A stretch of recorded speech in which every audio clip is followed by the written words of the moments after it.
rather than being passive about it, why don't I take a proactive approach and try and find people who are like-minded, who share the same ideals and goals, and let them come together and just share. Hey everyone, my name is Henry Suryawirawan, and you are listening to the Tech Lead Journal, the show where I'll be bringing you the greatest technical leaders, practitioners, and thought leaders in the industry to discuss about their journey, ideas, and practices that we all can learn and apply to build a highly performing technical team and to make an impact in your personal work. So let's dive into our journal.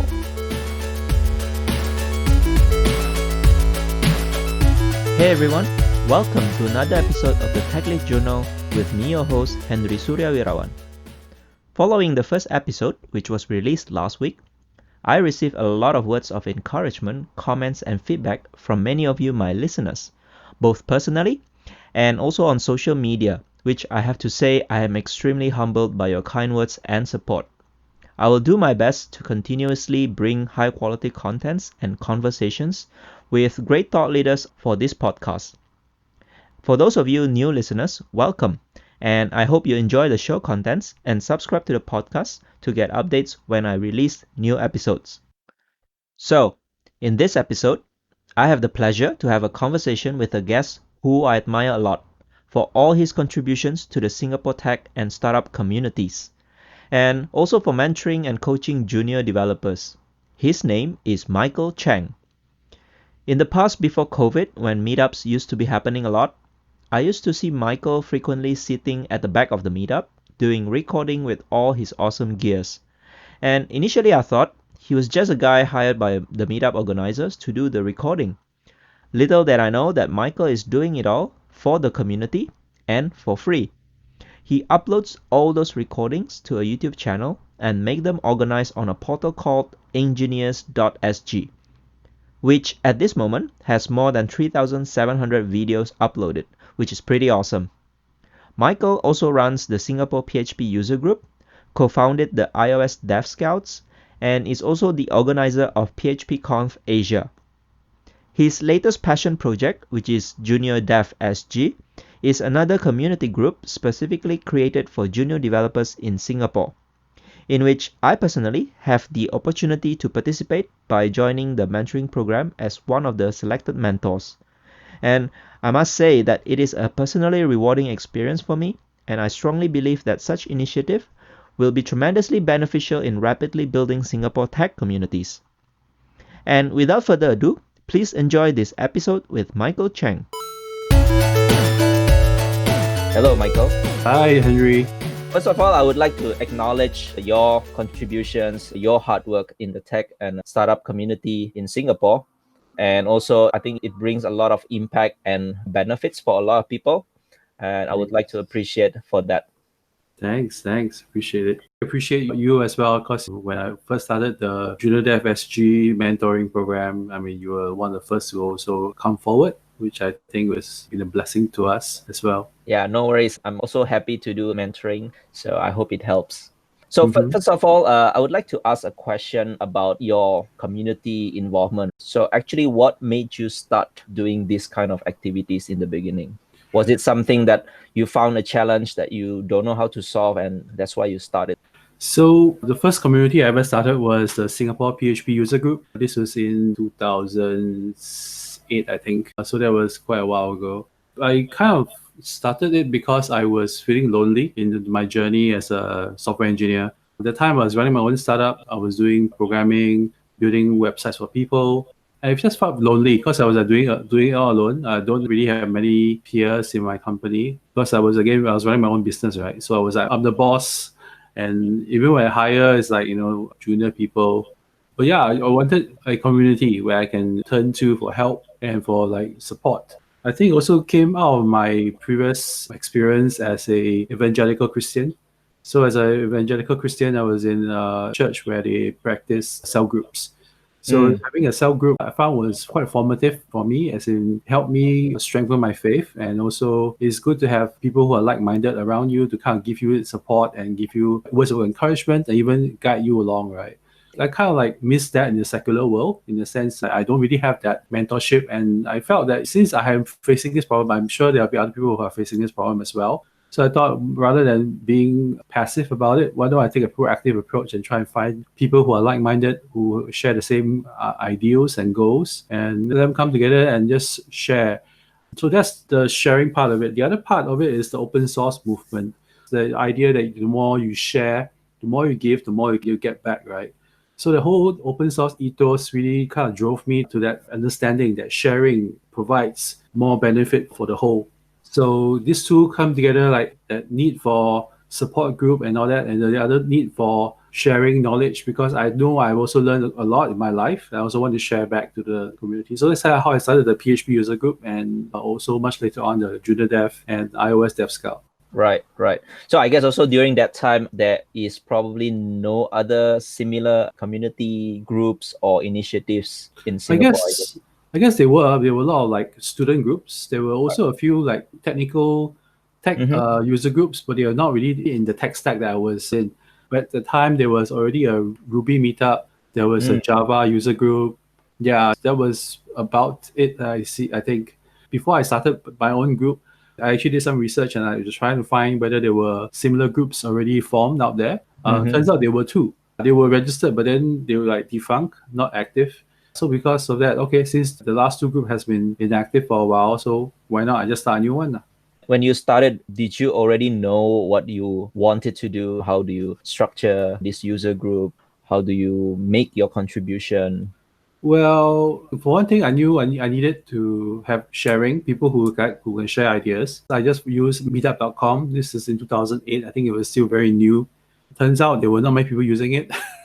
I organized a meetup. First PHP User Group meetup was at Brewworks at Clarke Quay. 4 or 5 of us just sitting there having drinks, and there wasn't much technology sharing. It was more like networking kind of thing.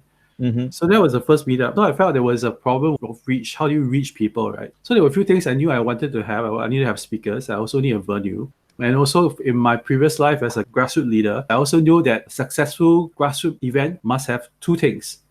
They are food and lucky draw prizes. Wow. Okay. If I have these two, I probably can get people. So like food will get you at least to the midway point, and lucky draw prizes will keep you all the way to the end, right? Because of that, my past life and experience in doing that, I thought, okay, maybe I could do something similar. So I wanted my meetups to have good talks. I wanted to have food, and then I wanted to have lucky draw prizes. So I kind of like started looking around for sponsors. Sponsors not just for the venue, but also for the lucky draw prizes. So I got people who donate books and stuff like that. So it was quite interesting. Right. So what brought you then to Engineers.SG?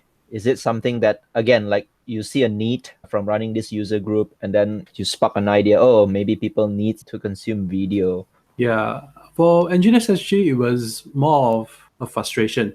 I attended a panel discussion. Supposedly on the panelists, they were like industry leaders in the tech industry, right? So one of the panelists was like bemoaning and groaning about, oh yeah, I can't find engineers, I can't hire engineers, where are the engineers, right?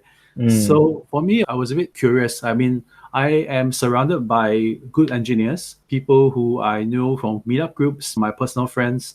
I know I'm surrounded by good engineers in Singapore. I mean, there's no shortage of engineers. So why is this person saying that there's not enough engineers in Singapore? So it got me thinking about, why is there a difference in perception, right? My perception is there's abundance, there are people around. That person's perception was that there were not enough.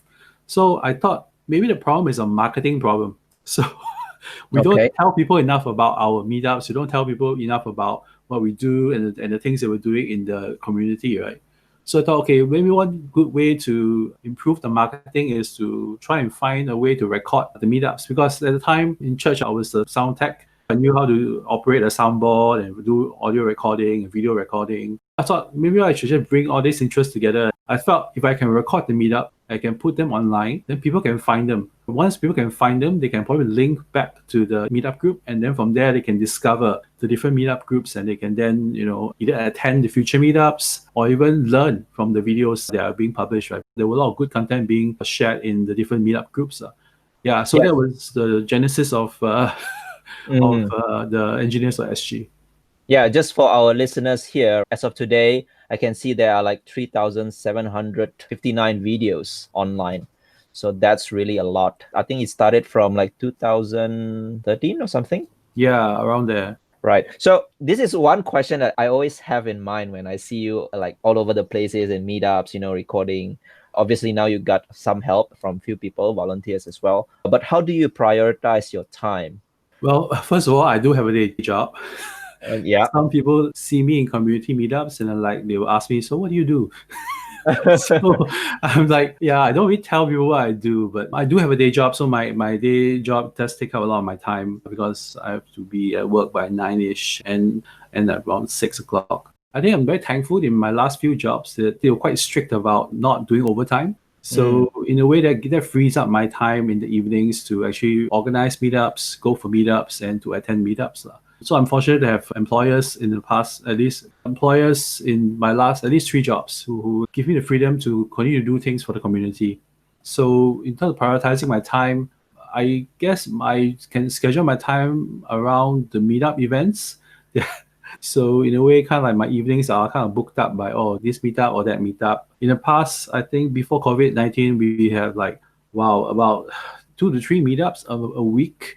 And as you notice, I'm fortunate enough to have volunteers to help me. But in the past, I would at 6 o'clock sharp, I'll just leave work with my recording gear, rush down to the meetup group, meetup venue, and kind of set up my gear, and kind of do recording. So yeah, so it can be tiring.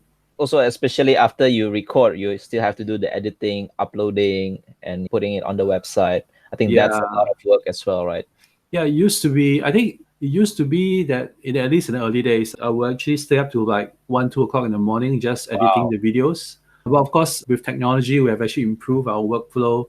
So I built up a simple upload site for my volunteers and for myself. So as long as the video is ready, I can just upload to this upload site and it will be published onto the Engineers.SG website, I think within an hour. Wow, that's pretty cool. Yeah, I mean, there's a reason why we lug around so much gear because we want to capture everything properly. And because we use a laptop and we use a software called OBS, which does the recording and then it records everything from screen to video to audio into one file. So it makes it a lot easier for my volunteers that we don't need to do so much post-production. Yeah, I've seen once a volunteer having to set up all the gears. It looks pretty complicated for me. There are a lot of moving parts, but it's pretty nice setup. Like the quality, I think, is also one thing that you want to ensure for the people so that they can listen to the speakers and be able to see the screen at the same time, which is pretty nice. Yeah, in a way, you can consider it as a occupational hazard because, as I said, in the past, I was like a sound engineer, so I know the importance of recording good audio and how important good audio is for your attention span when you're watching a video. If you hear bad audio, you just switch off quite easily. So you have good audio capture and a good quality screen recording. It makes a more compelling content, and I think it shows in the videos that we recorded. Yeah, I guess this is also a lesson for all the listeners here is that sometimes we have these skills that we don't realize is actually pretty useful. Like, for example, in your case, you are pretty good in doing soundboarding, editing, and how to record a good quality sound. And then after that, you mix that with Engineers.SG. Actually, it benefits a lot of people. So I think this is also a good example of how ideas can be born out of a skill that you normally don't realize. Yeah, precisely. So very curious about these Engineer.SG, right? So what kind of impact, maybe you can throw some highlights that you realized you have made out of this Engineers.SG? Maybe there are people telling you, or maybe you just see something that you think Engineers.SG contribute a lot. There was once when I was still working in a consulting agency, it was called Neo Innovation.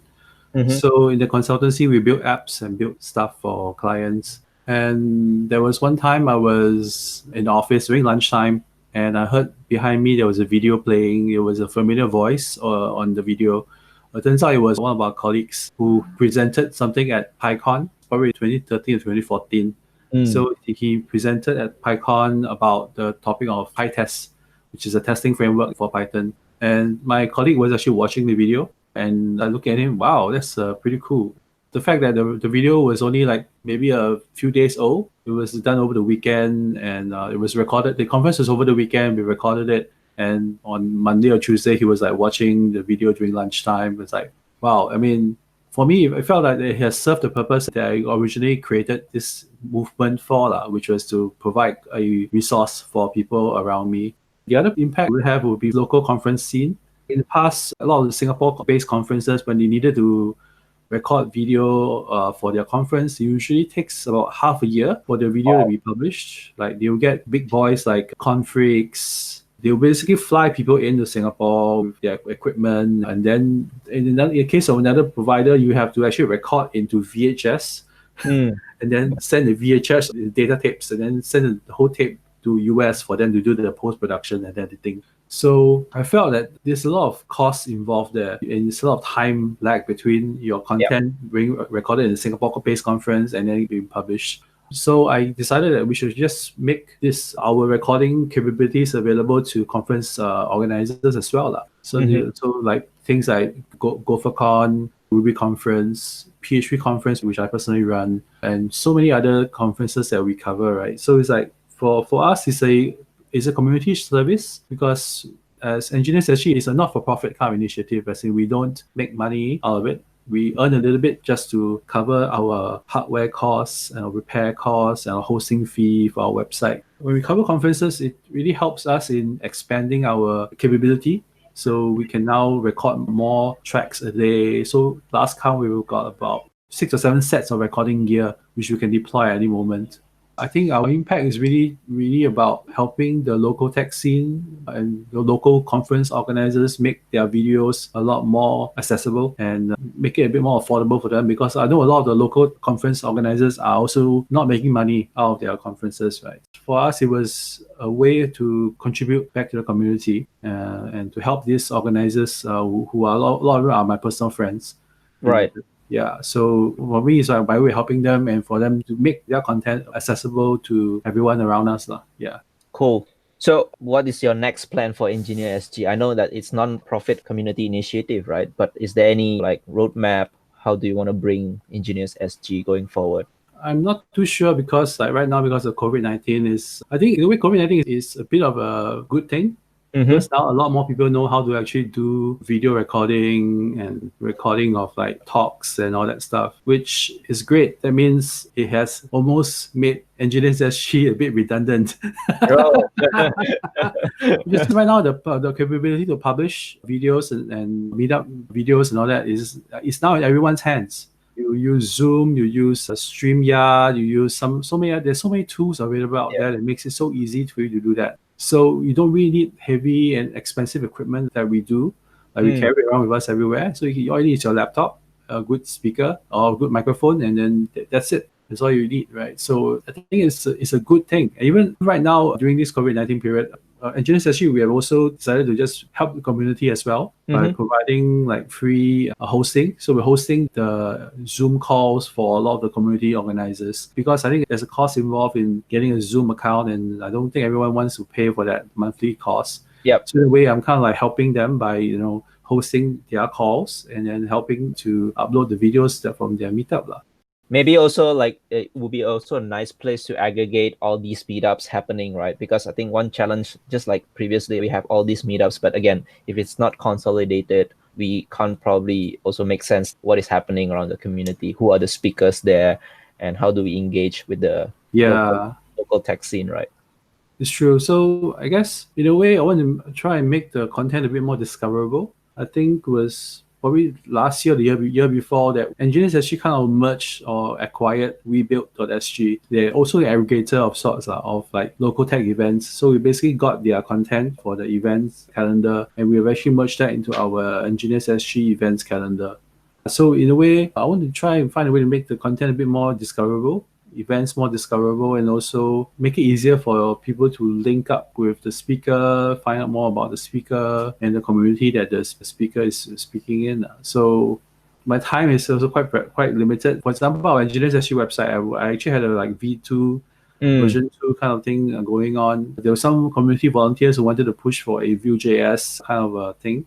And then at the same time, I was like building some microservices as a way of learning how to use microservices. And I was using Engineers.SG as a platform for me to learn these things. So it's Right. like, yeah, figuring out how to improve the service. I mean, I think the goal at the end of the day is to make Engineers.SG a little bit like more of a self-help kind of a portal where volunteers and community organizers and speakers can just go into the portal and kind of like self-help, link up their talks to their own profile.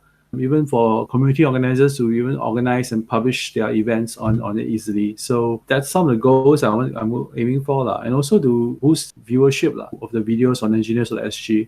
Right. So again, out of curiosity, after you're doing this community contributions over a number of years now, how has that helped you professionally? Maybe in terms of career, or maybe new job opportunity, or maybe you just become more popular that people know you when they see you. I guess being out there and doing all these things, it just creates a profile. You're a bit more recognizable, which to me, honestly, I'm not very comfortable with that celebrity status. Okay. Yeah. I mean, I'm also fairly private person in a way, but then again, I post a lot of things on my Facebook, so I don't know.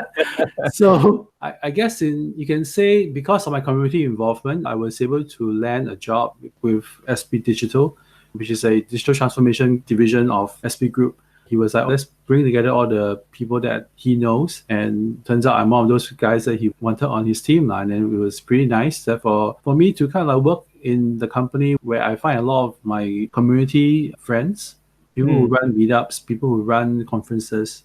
We know each other like as friends, as co-organizers, as whatever. But first time working with them professionally is quite interesting experience. So for me, it was eye opener, and also in a way because of my community profile, they wanted me to help them as well with like helping with the community things that they have there. So for example, they wanted a space where they could also hold meetups at their office. So I helped with setting up like the Engineers.SG gear there so that we can make that the de facto place. If there's no place you can go to, you can use our venue at SP Digital. The equipment's already there. You can record as long as you want to be there. We'll record the event for you. Also, in our JuniorDev.SG, when we did our mentoring program, we also used the SP Digital office at Keppel Towers at the time. So in a way, we wouldn't have access to all these things if, in a way, I haven't take the plunge into contribute so much to the community and to get that assurance and recognition to let us and the trust to let us do these things at such a scale. So I'm very grateful for all the trust that people have in me and also in the movements that I've started. Yeah, that's pretty cool. I think because like obviously when you do community contribution, right, more people will be aware of you. And I think it also builds some kind of like personal brand. And from there, I think like opportunities will be in abundance, right? So you'll probably land a cool job, meet new people, do networking and things like that, right? You mentioned about JuniorDev.SG, right? Let's switch to that topic for now. What makes you interested in bringing up this new community? So I noticed there were a lot of young and new developers entering the market, maybe like 3-4 years ago. I think it was because of there was a proliferation of boot camps in Singapore. I think first in our mind would be General Assembly.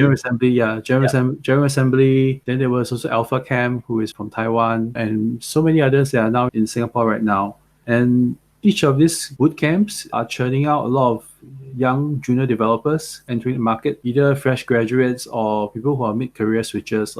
So when I interact with some of these people, they were like they're really hungry for knowledge, and in a way they also feel a bit intimidated coming into meetup groups, mainly because they feel that the content being shared and the level of skill that is required to basically understand what's happening in the meetup tend to be a little bit above their head. I mean, it's very hard to in 3 months like pick up all the jargons and understand everything about technology, and to come to these meetup groups tends to be a bit intimidating for some of these people. So for me, it was that desire to help them, right? As in, I think it's with every single community initiative I started in the past, it's always about the core team is to fill a gap. Fill a gap in the community, to fill a gap that has been there's a few an underserved group in the community, right? And then this junior dev is basically one of those groups that are growing in numbers, and you also want them to succeed in what they do. You also want them to progress beyond that point where they are starting. So yeah, so I felt that there should be also a support group for this group of people. And it just so happened I stumbled on one of my friends' Twitter feed, and he was like attending a junior dev meetup in Melbourne. Right. So I was like, wow, this is a pretty interesting thing. What's this going on though? So I checked out JuniorDev.io. Sounds a pretty cool thing. And then they were doing quite a lot of things that were junior dev friendly, right? So as I got in touch with the founders of the JuniorDev.io in Melbourne, I got to know more about their objectives, so what they're trying to do. Like they really wanted to have equal diversity representation as in all their talks, have all their events should have good diversity ratio that is kept like 50%. So as in there'll be 50% women and 50% men. And I felt that was a pretty good thing, because it's like you're helping create a conscious effort, and that I feel is a very good thing. Yeah, so I really agree with what they're trying to do, and we wanted to help them and to ask them whether I could start a chapter in Singapore, because I heard they were already starting one in Sydney and New Zealand. So I thought I should also start one in Singapore. And I asked them about it. They gave me some materials and some of their conditions for running events under their brand name. And I thought, okay, I'm agreeable with this. Let's do this. And yeah, basically I use all my networking capabilities. And there's network effect in the things I do. As I share this on my Facebook, share this on my social medias, there are people who agree with this or find it quite interesting. They will just come for it. And I'm always have let's roll up my sleeve and just do it. Just, do things that don't scale until you really need to scale. Yep. Kind of like Engineers.SG, do everything myself first until I kind of need to scale, then get volunteers and all that. Same thing for Junior Dev. It was like I just do it myself first and see what happens. I'm thankful that I do have a core team helping me right now. So there's a team of about 7 people on the team. So they're really helping to organize the monthly meetups, developers gym, as well as our mentoring program. So the emphasis of JuniorDev.SG is not just a safe environment for junior dev to come and learn things. It's also an opportunity for them to network and meet people in the community, which they otherwise won't be able to see. I think the problem I had in my early days as a software engineer was isolation. I'm doing everything on my own, and I didn't know there was a wider community out there. I think back in the day, there wasn't things like Stack Overflow, and Google really wasn't that. You can't find a lot of stuff in there. There are a lot of blog posts, but that's about it, right? So I really wanted to help them have the sense of community, meet people that could become potentially their colleagues, people that could potentially become their bosses, people that could potentially become even people that they can work with. So unlike my other previous events that I ran in the past, which was more tech-driven, this is more people-driven. So I wanted more time to be set aside for networking, people to create connections with each other.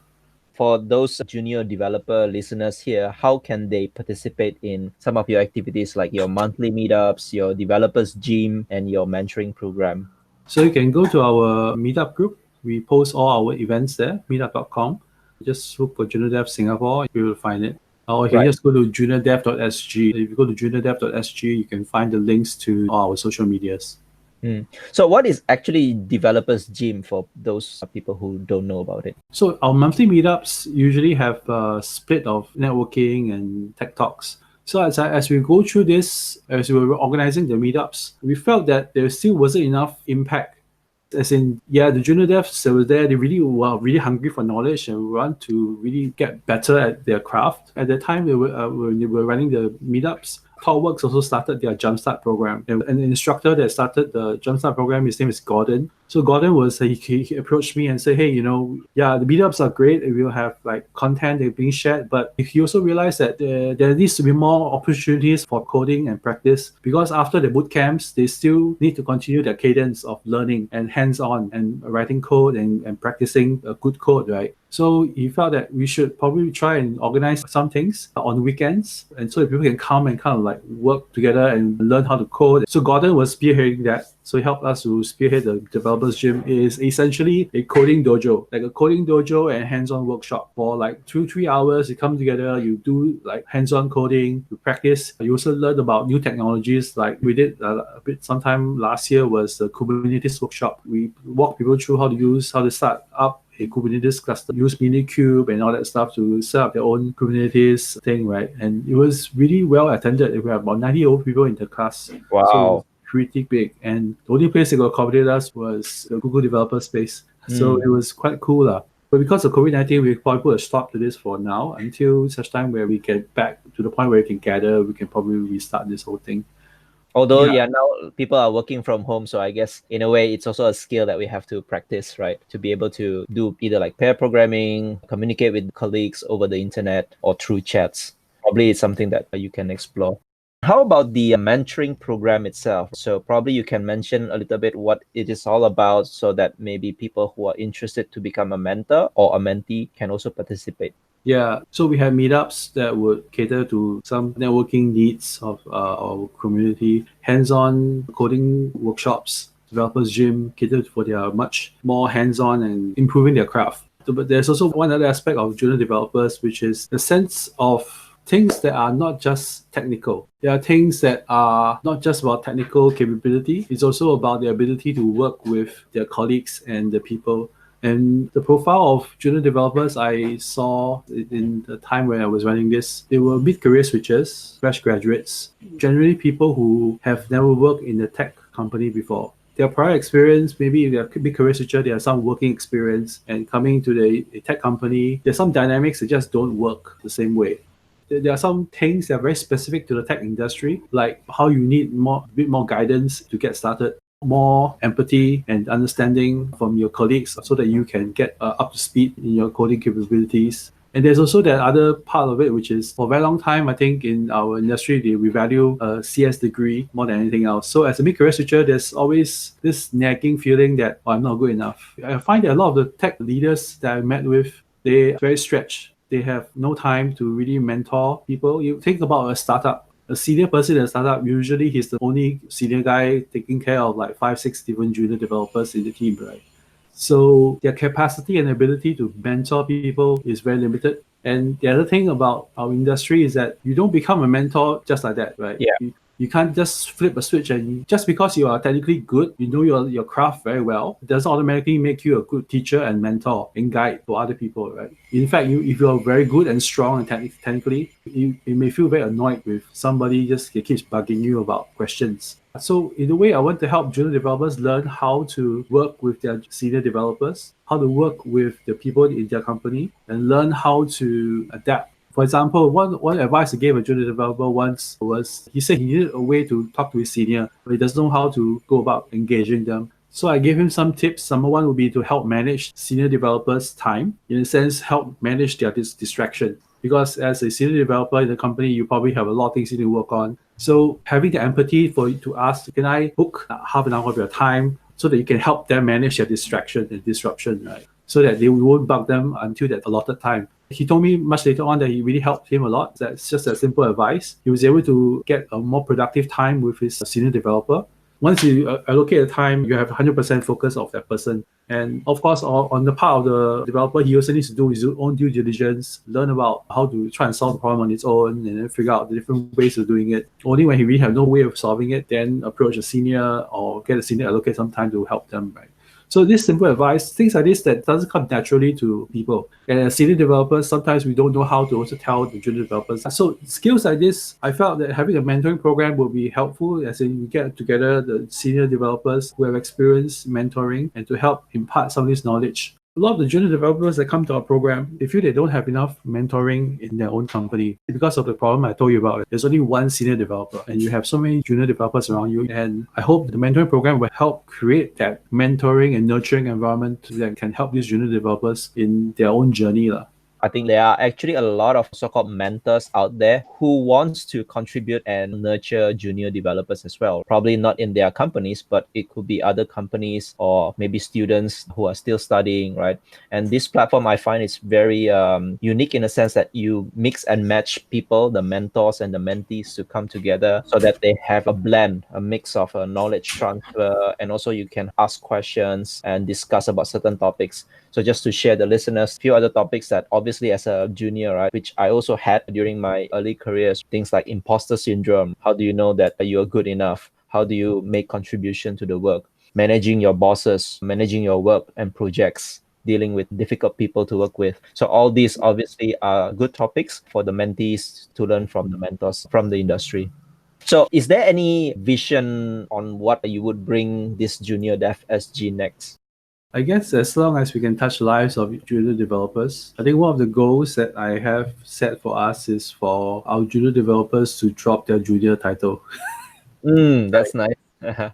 So the explicit goals of the JuniorDev.SG, right, is to provide a safe environment for junior developers to learn from each other and to share about their learning journeys, mentoring opportunities for developers who might not have such resources available to them at their workplace, and help each other level up into senior positions and eventually take up leadership positions.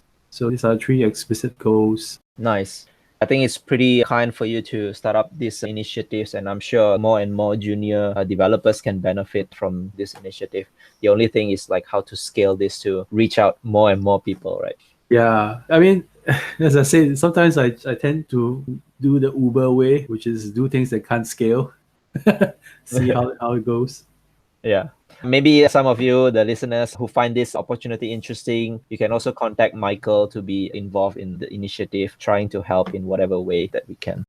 So before we wrap up, normally I would ask all my guests to answer one question that I have, which is, what are the 3 tech lead wisdoms that you have for the listeners to know?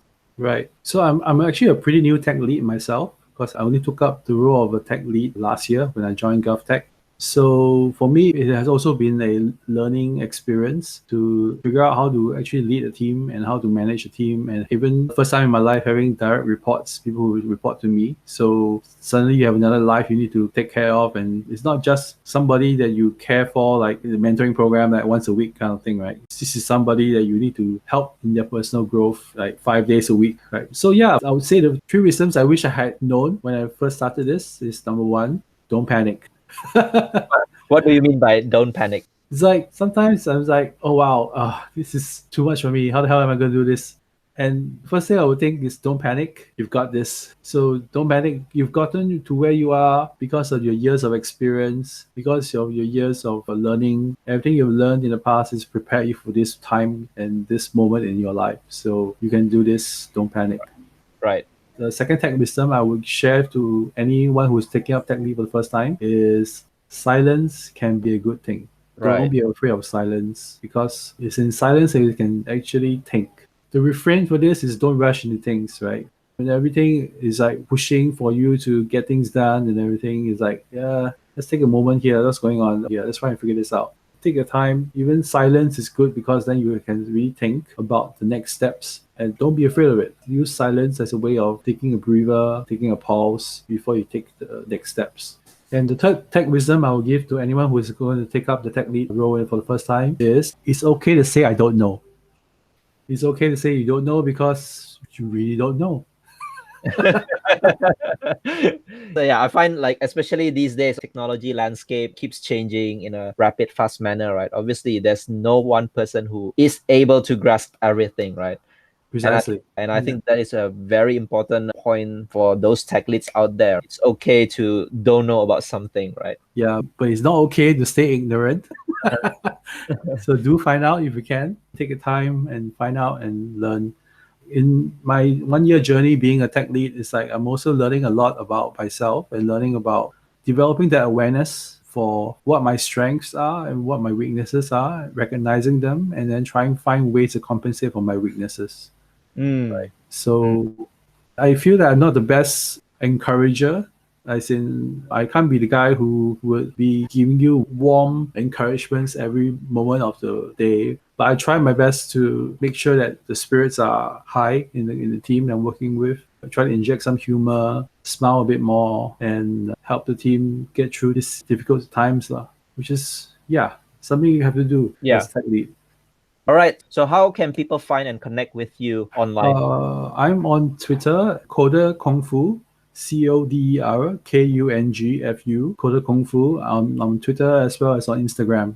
Thanks, Michael, again for your time. Hope to see you again. Right. See ya. Thank you for listening to this episode, and I hope that you find today's conversation useful to get to know on how to build a tech community, especially to learn from one of the most prominent community builders in Singapore. If you find this episode valuable, It would mean a lot to me if you can share this with your friends, your colleagues, your social media. Also, if you haven't, please subscribe and follow this show wherever you get your podcast from. And leave your valuable rating and review so that this podcast can be surfaced to more people who can then benefit from it. Thank you again for tuning in. Stay safe and healthy, and I'll see you next time.